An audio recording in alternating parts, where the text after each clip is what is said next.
Anyway,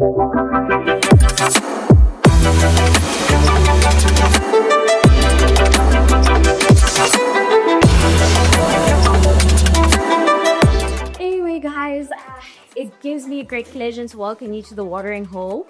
This is officially our third event of the year, and I'm beyond thrilled to have you here.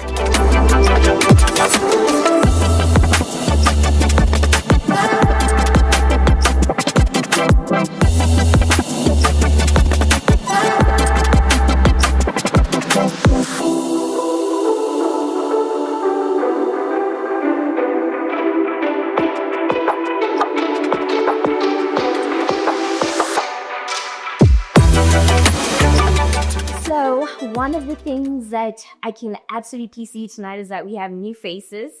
And for people that have been here before, I'm just going to give a run through of what the Watering Hole is. So I would say imagine yourself being a lion, an elephant, a giraffe, a snake, any kind of animal in the wild.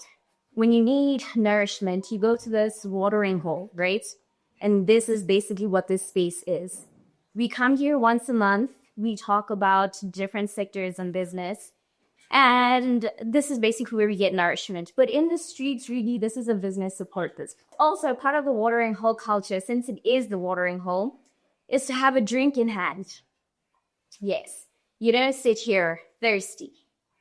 It's not a thing. So we do have a bar outside. Ladies and gentlemen, please acquaint yourselves with it.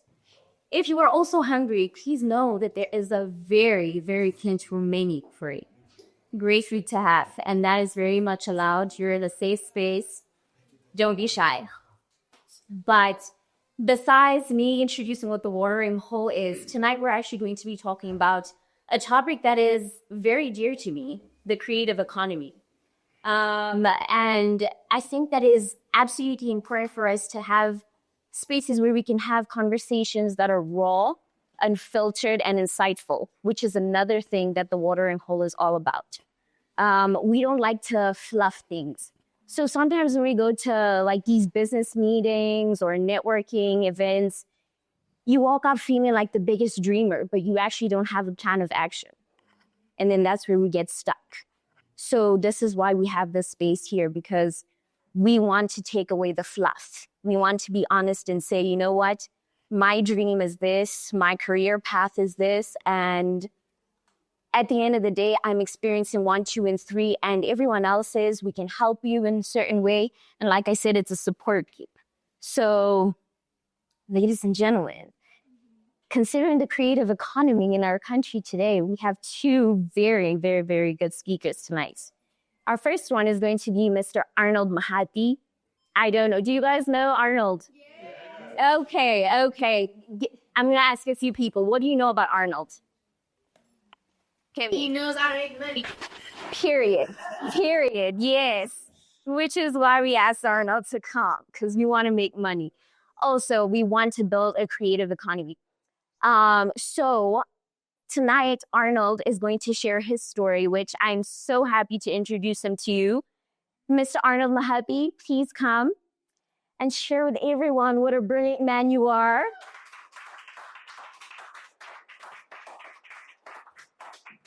Remember, drink in hand, watering hole.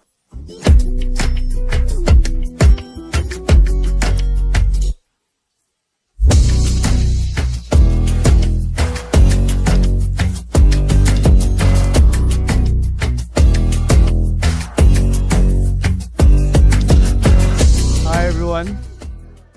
Yeah, it's great to meet all of you and just, see some familiar faces in the room and also some people that I don't know. I'm not going to lie to you. I am somewhat nervous because usually what I do is just yell at my phone at my house. So, thank you. So talking to an actual forum of people in person, seeing their reactions live it's new for me, but it's an experience that I'm very nervous about, but I am enjoying. So, taking from what the organizer said, sorry guys, I keep losing my train of thought because there's so much running in my mind, but I want to give you guys as much of what she said, the raw truth as possible. I don't want you guys to go home with fluff. So when we talk about the creative economy and actually drawing insights from the creative economy, what we all want to do is just participate in a way that's fruitful for all of us. We don't just want to say we're all creatives, but, fall into the starving artist mentality or the starving artist lifestyle. That's something that I've seen a lot of people struggle with, and I personally wanted to go the other direction. So if you don't mind, I do have some cue cards. They're going to help me stay on track, and I'll be able to deliver the message more effectively, more fully. So when I spoke with the organizers about the creative economy and thriving in a creative economy, in order to really thrive in one, we first need to understand what exactly is a creative economy. Now, the creative part, that's very simple. This is, all the different industries, fields that we engage in artistically, whether that's film, art, television, performance art, anything that you guys do that you find is a creative endeavor. The economy side is where a lot of you guys, and a lot of people in general tend to struggle with. Because the economy side, that's really where we want to fill up the pockets, as Mr. T-Max said. So when it comes to the economy side of things, this is where you bring your art to the marketplace. You bring your art to people who actually want to engage with it. People who want to value your art and pay you for it. Not just value it, but then say, do your art for exposure, or do your art because, it'll help you in the long run. But then you're still hungry, you're still starving. So given that, we want to thrive in the marketplace, and understanding this marketplace is the most important part of it. And then in terms of moving forward from there, we really need to understand, if I want to thrive, what does thriving mean for my own personal journey? Does it mean I make 20,000 a month doing what I love? Does it mean that I have an entire company? Does it mean that I employ people? You need to understand the results that you're going for. Now, I personally am a performance marketer. And I'm sure everyone in this room knows that I'm in marketing in some kind of way. But the performance marketing aspect of it is the most important, because I don't just do billboards or flyers or vanity marketing. Whenever I speak to a client or I'm sitting across from someone, what I try to do is understand, what are your goals? What is it exactly that we're trying to get to? Because if we don't hit that, we have failed. But if we do hit that and exceed it, we have succeeded. And I think in the interactions I've had with creatives, generally what I've seen is that perspective on what I want to achieve is not there. It's more so the dream of, I want my art to speak for itself. So when you're building your own life and when you're building your own influence as a creative, what I've seen a lot of people do is they fall into the trap of trying to become influencers. They try to get as many followers as possible by doing things that don't really resonate with them. But then those things, they feel like they'll get accolades, they'll get influence, they'll potentially book gigs, become MCs, but it's not true to their art. So I'm going to help you guys with an actual structure on how exactly to change from just trying to get followers, just trying to accrue as much attention as possible, to actually having the right kind of fulfilling system that's going to give you the results that you want. So going from there, what you absolutely need to do is to seek a meaningful following. Now, as I said, a lot of people try to be influencers and get tons of followers, but those followers mean nothing. I'm sure you've seen people who have 50,000, 100,000, perhaps even 1 million followers, but then maybe 2,000 likes, 5,000 likes, because people aren't engaging with them. If you want a meaningful following, you need to be a meaningful creator. And I know that meaning is something that comes very easily to creatives, but the problem is now communicating that meaning. And right now, as I sit here trying to communicate this meaning from, my standpoint, I understand that I am, somewhat nervous. I understand that I am somewhat knowledgeable on this, but I also know that it's valuable to you. I mean, that is why some of you came here, because I am a meaningful creator. I don't just dance on TikTok. I don't just try to make jokes. What I put out there is valuable to the people who want to make real changes in their lives and in their businesses. So even yourself as a creative, you need to understand, what I'm doing, how exactly am I going to get the kinds of people that resonate with what I'm doing to follow me and to engage with my content and also just engage with who I am as a person? Because you want opportunities to extend far beyond social media. You want to get booked in gigs. You want to create new things. You want to collaborate with international artists. You want your art to go out there into the world, speak for itself, and get paid in return for it. So because of that, you need to develop the ability to communicate your value very clearly online. Now, a lot of people, they're just going to tell you, pull out your phone, tell your story, be consistent when posting. But that doesn't work. There are people who have 30, 50 videos. They communicate things all of the time, but they're stuck at like 200 views, 300 views. The comments are from your friends, maybe your cousins, but you don't really have anyone that is beyond your sphere of influence that genuinely is engaging with you. And that's what we need to fix. So the most actionable ways to do this, now that we understand what exactly do I want to do, how do I want my art to go out there into the world, the most actionable way to do this is a 4-step method. And that 4 steps is really what I'm going to share with you.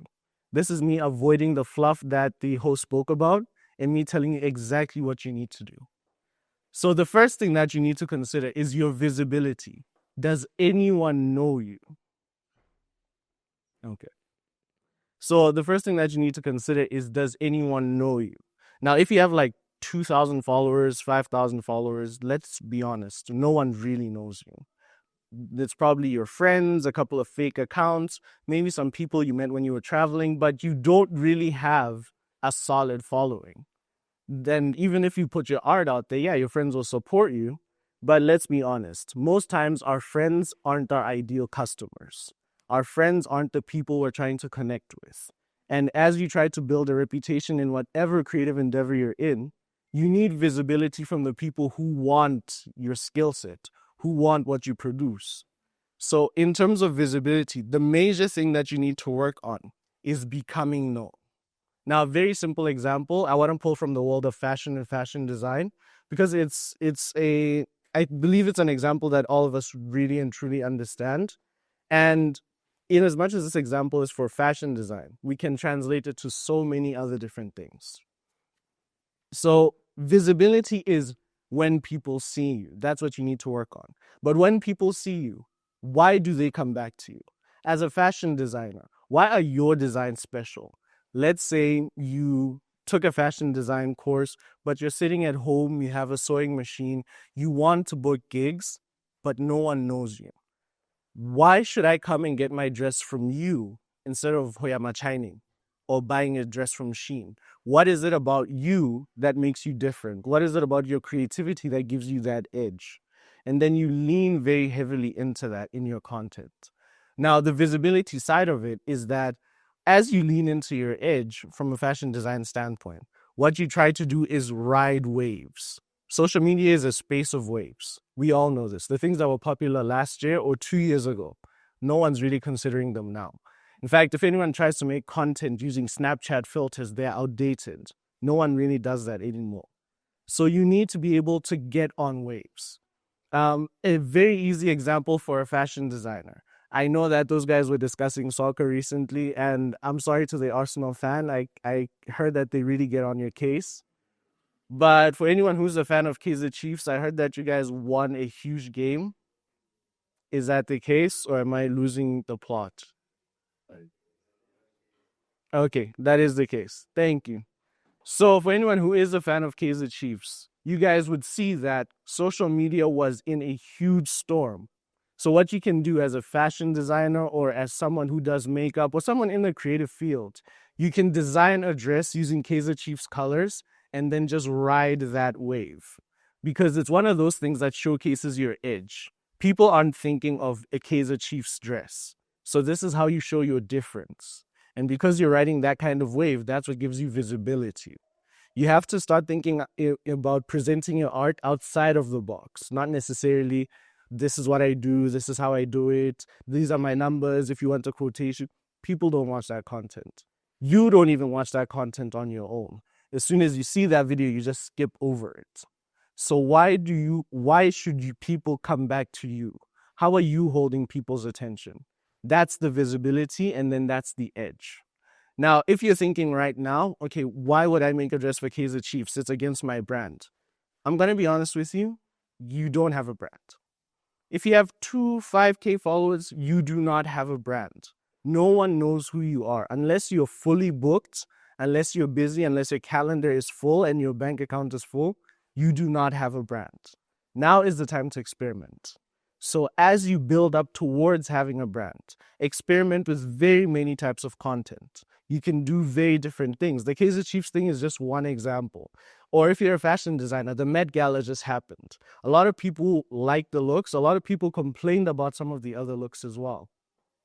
So now it becomes a case of, if I were designing a dress for this celebrity, this would be my interpretation.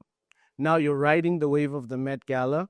You have your edge. You're showcasing how different you are. And then you're building your brand that way. I would say, in terms of markers, when you want to build a brand, anything before 30,000 followers on social media, you do not have a brand. If you're not getting inquiries, people wanting to learn from you, wanting to get commissions of your work, wanting to genuinely partner up with you, and paid partnerships, not exposure partnerships, those ones don't count for anyone, then if you aren't at that stage, you can't say that you have a brand. But then once you get beyond that point, once you've showcased your edge, once you've shown consistency in a certain field, that's what gives you that brand that people trust and want to work with.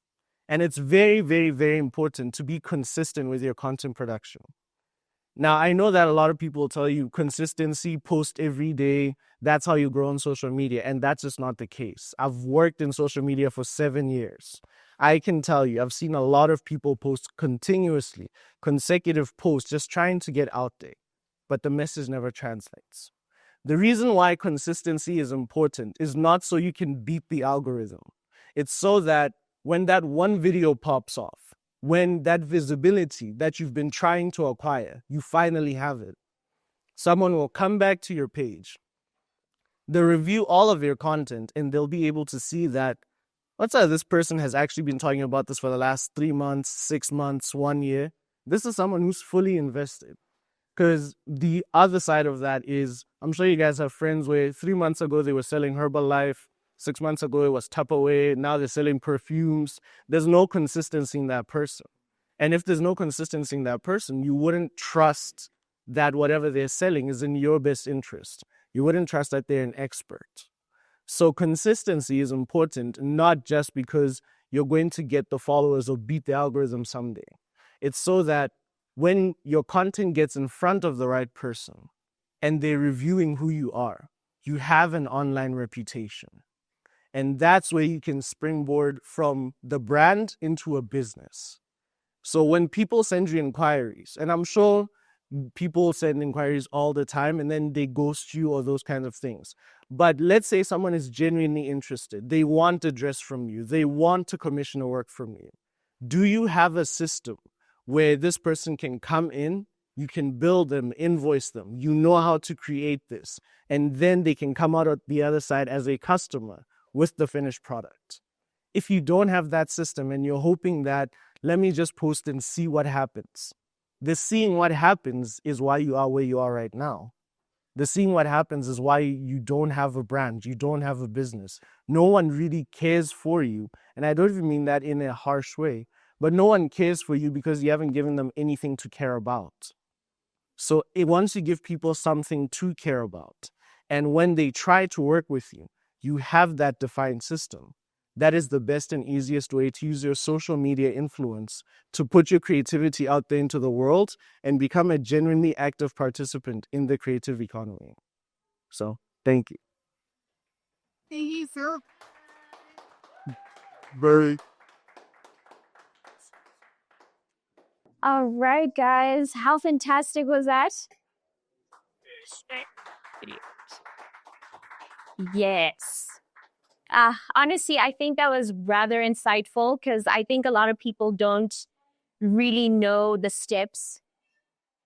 Don't know the steps on how to really build a brand and how to gain visibility. I think that was very helpful for me as well.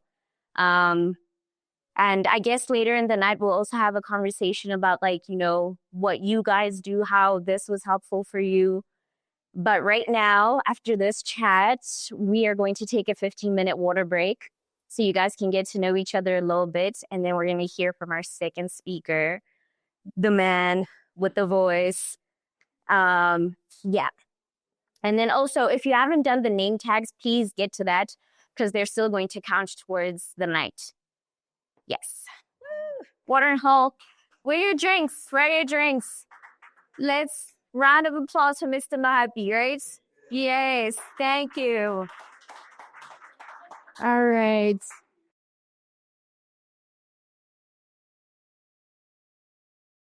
All right, ladies and gentlemen, welcome to the second act of The Watering Hole. Just said that like it's an episode or something. But anyway. But okay, as we go into our second act, I would like to give you some food for thought regarding the creative economy. I would say, as you think about yourself and your career, break it down into 4 compartments. Are you a creator? Are you a buyer? Are you a distributor or a philanthropist? So these 4 compartments actually make an economy. Because some of us actually create something and then we sell it on Instagram. And because we're getting money, we believe that's an economy. That's just a transaction. So as we leave here tonight, like I said earlier, don't look at what we talk about as motivation. Look at it as a plan of action. What is your next step as we leave here? After everything you're going to hear, how are you going to apply it to your own life and visualize how you plan to execute? But now we're getting into our next speaker, who is someone that is a very exciting act. Nkopane Ntholi. This is the person who does a lot of voiceovers in the country. Whenever he speaks, we're like, whoa, whoa. Am I alone? Not right? Yeah, it has the whoa factor. He has that thing. So I think it is absolutely unique to be able to call yourself a voiceover artist in Lesotho. Because our creative economy is at the beginning, it's emerging into many industries where we're still learning skills, acquiring the capacity to build brands. And I think he successfully made it to be able to be known as a voiceover artist. And that's not only where his career ends, he's into a lot of other things. So I guess maybe when you think of a creative or being a creative, you find that you have to do other things in order to survive. But the creative economy should also be something that is seen as a power, something to be a job creator. So I would love to welcome Nkopane Ntholi to the stage. Ladies and gentlemen, give him a round of applause.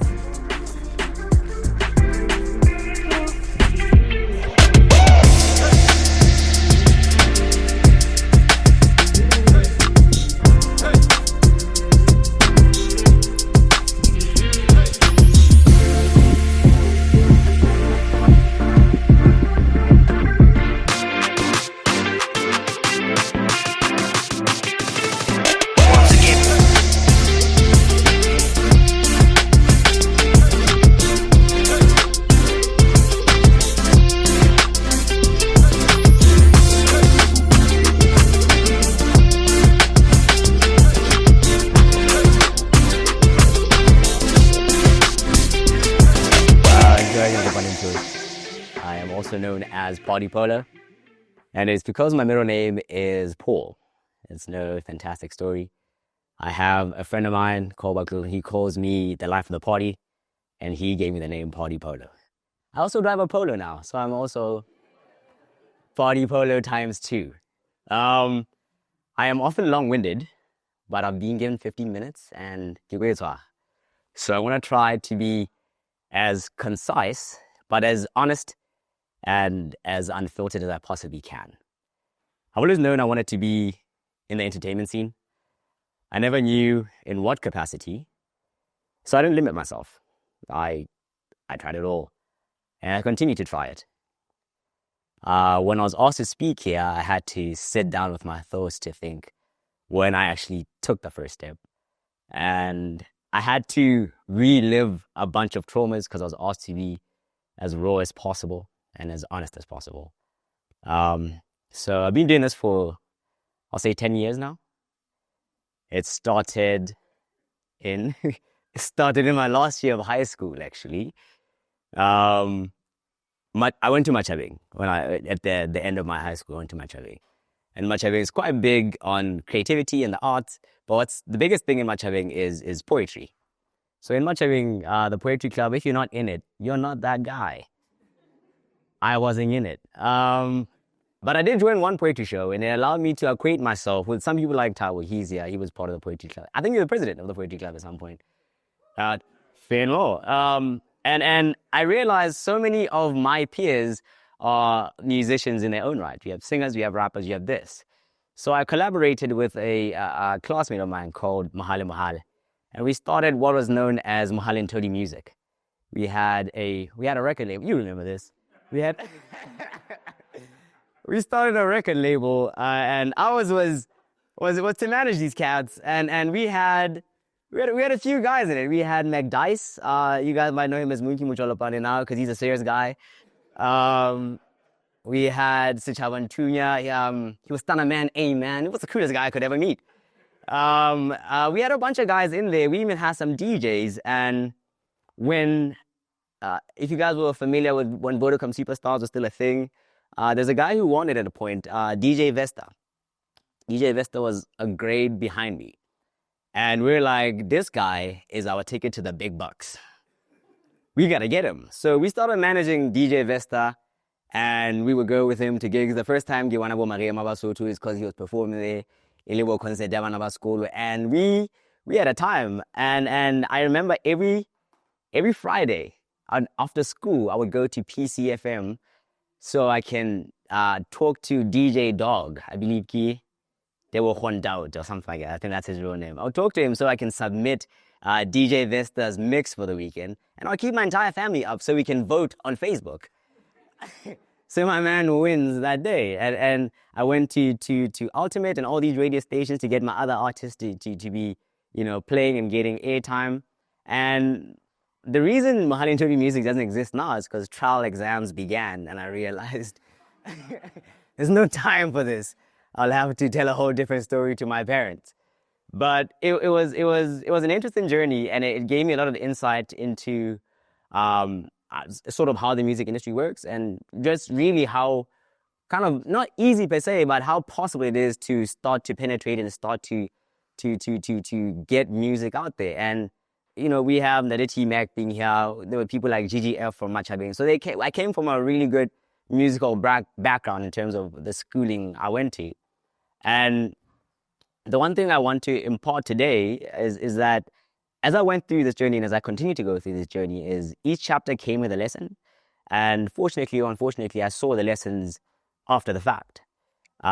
So with this first chapter where I was, a record label owner, I learned that you're always one person away from where you need to be. Lesotho, you're so fortunate that there's 9 of us. Like you see, there's 9 of us in here. There's 9 of us, so you're always one conversation away from the person who can get you to where you need to be. And then from there, I remember probably a year or 2 later, I'm like, I need some money and I should start some stuff. I know some guys who can sing. I had a record label. I remember sitting, Stupung here, so I was with Champi and another neighbor of us, Bokang, and we tried to start an events company. We sat down, we played around with some names, and we see, okay, who can we book? Who are the main DJs and artists in this country? And like, okay, I don't know any of these guys, but I'm pretty sure we know someone who does. Unfortunately, he never really picked up. I also then had to go to school, and I think Champ went to a different school, and then that all ended. But within a year or two, we had a mate of ours, a neighbor, who, for some reason, and then he was like, should we do the dinner or can we just rent a house and have a party? We rented the house and had a party. It was a really good party, guys. This house, I won't say the name of the house because but long and short of it, we did a spectacular party. Laptop police speaker. It's a double story, but triple story. So DCO doesn't come, but we had a really good event there, and then we're like, guys, should we do these? And for the year of, I believe, 2017-18, we did house parties, my friends and I.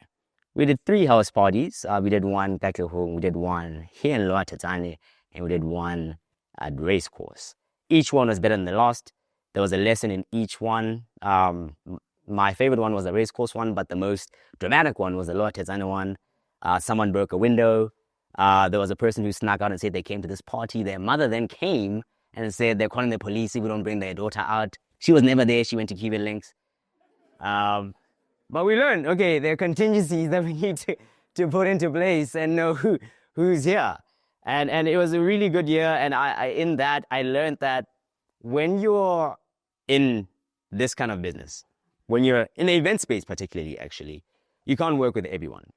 Just because someone knows a lot of people, it doesn't mean they're a good organizer. Just because they're really good at organizing doesn't mean they're the person you need at the event for the event to be alive.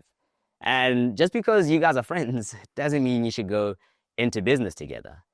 And quite often, the smaller your team, the better. Because there was about 8 or so of us. And in that, you find yourself carrying the slack of others. You find yourself butting heads with others, but everyone likes them in the group. So therefore, you can't really vote them out. So there's a lot of dynamics that now come into play where you have to realize if you want to do this professionally and not just do this for December pocket money, you need to be a bit more professional with your approach. The most unprofessional thing is you can let your friends come in free at your party, but just this one time. They have to buy drinks inside, kind of thing. So there was that. And then, yeah, the end of the following year. So we did that for a year. So the end of the following year, this is 2019. We're just living our lives. We then decide to go to Black Affluence as the same group of guys as we were doing events with. And at the event, I don't know what got into me. Maybe the pre-game was a bit too strong, but I decided to get on stage and dance. I want to say I danced pretty well on that stage. It was, and I knew that Black Affluence, these are my hot ones, so they won't kick me off. Security won't tackle me. Just be like, and in that moment, I learned, bro, just do it. You know, afterwards sometimes, because as an artist, you shouldn't be shy to express yourself when inspiration comes. You know, you can't schedule art. There's no good time for you to be party polo or whatever. Make time for people to appreciate that, for you to show your appreciation for what they're doing. And as a consequence of that little dance on stage, I'm then a few months down the line, HVK Shark Boy. He was my roommate at that time. And we bump into Skafti near Casey ya Flying Fish. And I'd never seen anyone but Skafti, what can we say? And he's like, I'm gonna go staging at Affluence. A few weeks go by, he then gives me one of his limited edition hoodies that had the Gags ones, Gags and Music. It just has him smiling on the back. I don't know what vanity project that was when he gave it to me, but it was a really nice gift because it was the first time someone gave me something just for saying, hey, I see what you're doing. Shout out to my barber dog. And then a few months go by, he's like, listen, I'm doing some work with the City Hub. Would you mind just reading a script for me? I want to hear how it sounds. I do the thing. I think he's just going to hear how it sounds. He then goes ahead and submits it. The guy, I get a text saying, hey, but let's see how account number. I'm like, okay. I get an account. I'm kidding. I had an account at the time. But so, you know, that happens. And then some time goes by. I then meet with Lesotho and Nkopane. They need an extra for one of the Maluti shoots. So I'm with Scout Team at the time when they need this extra. I then tag along. I end up shooting for it. A great time is had. We keep it stepping. On the way down, Nkopane and Beat are talking. They're like, hey, we need a voiceover for this thing. And this guy dude's like, why is he in Nkopane? And they're like, which Nkopane? But then they're like, and like, oh, fair. And then I then record that. And then it wasn't used for a good maybe 2 years. So I was like, okay, well, that's that. I enjoyed my career as a voiceover artist. 1.5 years in a it was fantastic work. And I think it was during COVID when I'm then told, oh no, listen, this ad's gonna work. I go, okay. I think it's an ad of when I was shot, just the video we took. I didn't know they used my voice on it. It's grand. So when it comes out to see the duality of life, my father had COVID and it was really bad and he was hospitalized. So on the day when my ad is blowing up and everyone's blowing up my phone, I'm in and out of hospital. And I'm trying not to be rude, but also it's not the time, you know? And on that very day, I think my dad's oxygen dropped to like 30%. I remember him having to be taken to the quarantine place in my fitting. And I remember I was standing alone when they loaded him into the ambulance. My siblings and my mom were like scattered about, just like fixing payments and all of that. And I remember just silently saying goodbye to my father, but also people are, hey, congratulations on your ad, bro. Thanks. And you know, relax. And my father's still alive to this day. He survived. Thank God. But it was one of those where you don't really, you don't know what is, but also you have to be in the moment and you have to appreciate life for what it is and what it throws at you. And since then, you know, I've been doing these voiceovers and they keep on building. And I'll say my secret to voiceover success in particular is I hold myself to a certain standard. So when under the going hang here, the data balolena what's go to standard sasukuling was everything go feeling on. I try to make sure getting quality all the time. And that has worked so well for me, especially in Lesotho Teddy, you ask, hey, Saito, who did that thing for you? And then you'll say, Polo did that.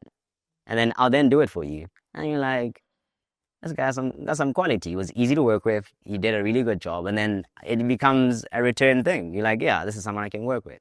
So I think what I can impart on you is know yourself. So you can set that standard. Set that standard. So how negotiate. This is below what I deserve to be earning in the first place.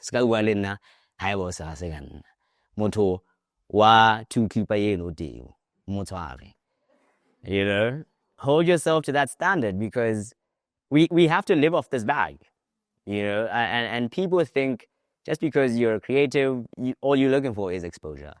You know, all you're looking for is the experience. But if CV to respond, then you can't now still ask me to do things for exposure. You can't now ask me to do things because I'm your friend or it's your mom's bat mitzvah. I don't know, bro. But that can't be the standard that we work by. Even if I'm your friend, hold me to that standard. I like to run it professionally. So I can pay the next time you offer a product, a service. Right. I said at the start of this thing that I tried not to limit myself when I went into entertainment. So did voiceovering, I still do.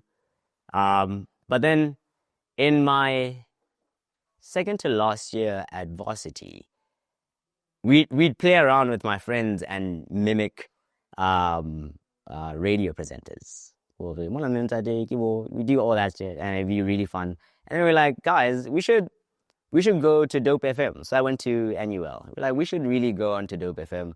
We don't even need like a main slot.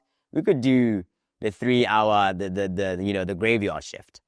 And unfortunately, you know, that's when COVID hit and I had to go back home. So I thought, radio didn't work. It's okay. Fast forward not so long. Scuff Teen is like, bro, I used to do radio during COVID. I stopped, but I want to go back into it. Would you be keen to co-host? So we end up doing a show together, Les Kaftini, on Fridays. It was called the Weekend Crossover.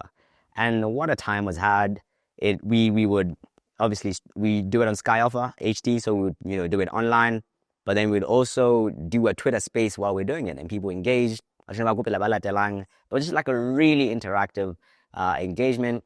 And I think well within 2-3 months of doing it, we had a listenership worldwide of about 89,000.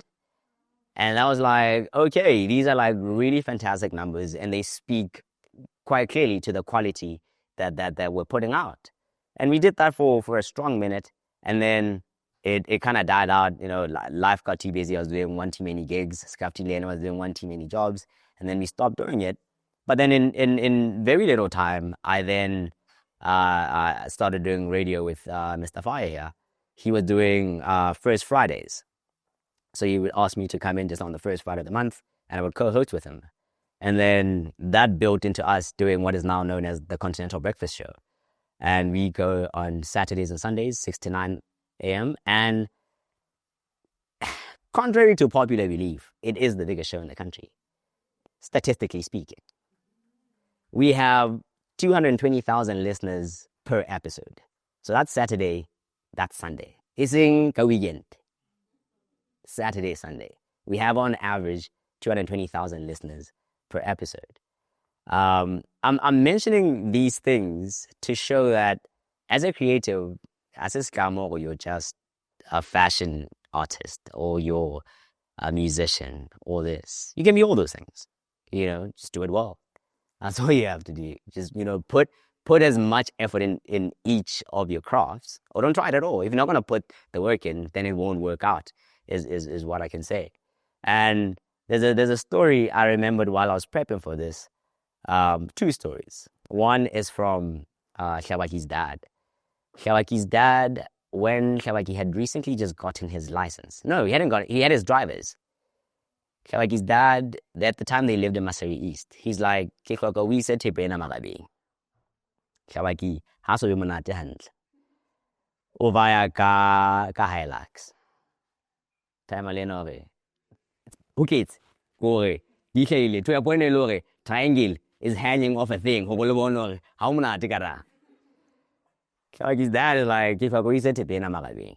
Shawaki's like, Tiwopa, Cheleta, Jojo Hebunyan, what's over? Oh, I do what I can to then. Shawaki's dad's like, nah, you're not your real great butter. Munna, Bolazodi Mudia head. And I've taken that line since then. Bolazodi Mudia head. When things get tough, this is not the time for you to back out. You can't duck your head. Your head, rise to the occasion. That's what you do, and that's how I say that line often. If you've been in an army, you heard me say that line. And another line was when I was doing radio for the first time with Scafteen, and he was gonna be away, and I had to host radio on my own. And I was like, I'm not too sure I can do that at all. Your car is so much, and he's shy. I know I'll be alone. He could work out for it the whole time. So I was going back and forth in my room. Gonna go to my dad's room. I'm like, I tell him the situation. And then, and he's like, okay, and he just looked away. He just carried on his day. I'm like, God damn. I realized, actually, if you never know, you never try, you never know, kind of thing. And since then, I've always kind of like poked to see if something happens. Try it. The worst that can happen is a no. Try these opportunities. Talk to the right people. So the year is Champ. When did you come back? Right. Champ comes back in 22. And I haven't seen the boy in a year. We're driving around. It's a Monday. No, I got some stuff. Submit. And in proper Champy fashion, we swung out for a drink in Cuban Links. And no, it was a Tuesday, entirely. It was a Tuesday. We sit there and we grab a drink. The person who was head of marketing at the time, Doomy, is in there just doing about. And then she comes and sit with us for a bit. We even get a Jaeger bomb as friends. And then we drink it. And while we're talking, Champ asks, because he's like, I've been away for a minute. When you guys rest? Because Thursday is karaoke. Friday, di Saturday, di Sunday, also car wash. Monday is Mahodi Monday. When you guys rest? And she's like, we just kind of keep on keeping on. And then on that spot, Champ and I were like, Tequila Tuesday. Why should we stop? You know? Actually, I think it was Champ's idea. Shout out to the boys. Like, no, let's just do Tequila Tuesday. And Timmy's like, you know what? That's not too bad. You know? And she's like, you guys should write a proposal and I'll talk to management and we'll take it from there. We never wrote the proposal. And then they call us. They're like, hey, that Tuesday thing you suggested, could you do it on a Sunday? Like, yes. Yes, we could do it on a Sunday. What you're offering us is a fantastic deal. No, we go to meet with management. They give us a good deal. I think they'll be mad at us. I hope they don't have outstanding cases, but I'm going to tell you guys what deal they gave us. They gave us a tab of 12 beers each, a meal, and 3,000 every month each. Just to make you guys be happy on a Sunday. I had to work every Sunday and drank for free and ate for free and spent time with my friends. My tab would buy me a bottle of Cactus Jack, for example. And then Champ would buy the beers. So when everyone arrives, we then offer you guys a shot. You guys chill with us and we create a community. Then we did that for a good year. We hosted you guys. We had a really good time with you guys. Thank you guys for all you've come. And more than that, some won't admit it, but we brought back Sunday groove culture. People thought the best we can do is a car wash on a Sunday. But there's more to that. We made it acceptable. We made it quite normal. We made it normal to go home at 3 a.m. We're not proud of it. Because Cuban Links closed at 12. I don't know where you guys went after midnight. Because we would leave. But it was a really good thing because it also showed me something. The lesson I learned from Sunday Hangout was, one, Basotho are trainable. So whatever you want to do, and not in a bad way, whatever you want to do, create a culture for it, and Basotho will abide. I'm going to show you how that works. To this day, there's still people who drink with their left hand. And I'm like, bro, it's been 2 years. You can relax now. At ease. So, you know, kind of thing. And sorry, for context, for those who hadn't been to Sunday Hangout, one of the rules was you have to drink with your left hand. If you're caught drinking with your right hand, you have to down whatever drink you're drinking. Is it sparkling water? Is it a beer? Is it a freshly poured big glass of red wine? Do best. You knew what this was. So there's people, we would meet people on a Wednesday and they would be shuffling their hands. We're like, bro, wait, Taylor, relax. This applies on Sunday. But it showed that if you have a nice little carrot and stick situation where if you toe the line, enjoy the stick. But if you go this side, you get the carrot, but you go this side, you get the stick. But the stick ain't too bad. Basotho will go through. They really enjoyed it. Very few people were against just getting into it. It was a really fun game. People who were resistant, I will say, as a quick side note, was my hot man. Hot man, he hated it. They were like, ayako.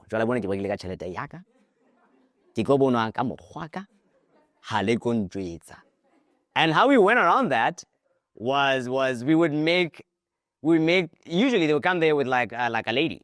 We'd make the lady part of the game. And then they'd just be too shy to say no to the lady. And we're like, we just watch them from across the room. And then that's really how we went about it. And so I'm sure I'm out of time, actually. I've done these things. I keep on trying to do these things because it's a never-ending journey of experiences.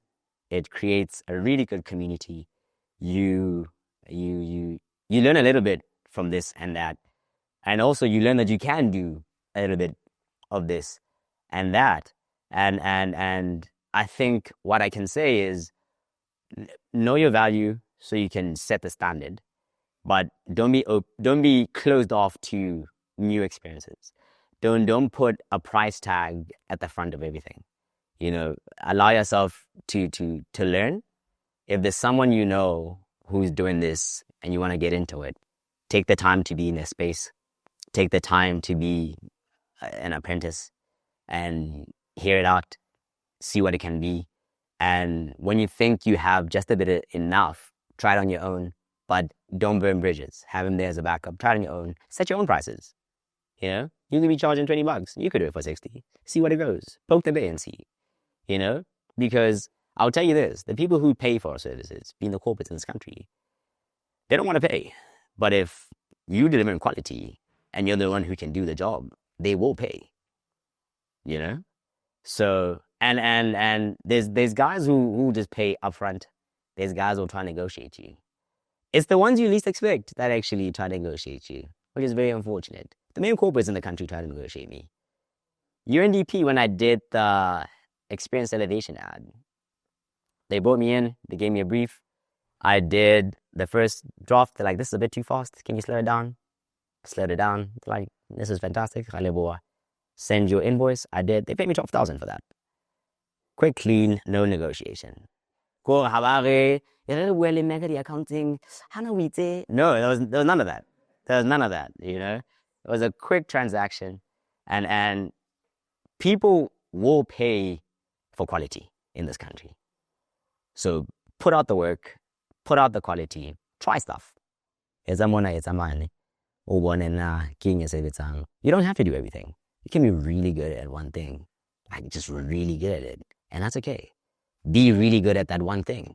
Charge a good price, and also even with that good price, in your low bone, if the next person says, "Hey, I see you're doing 1, 2, 3. How do you do it?"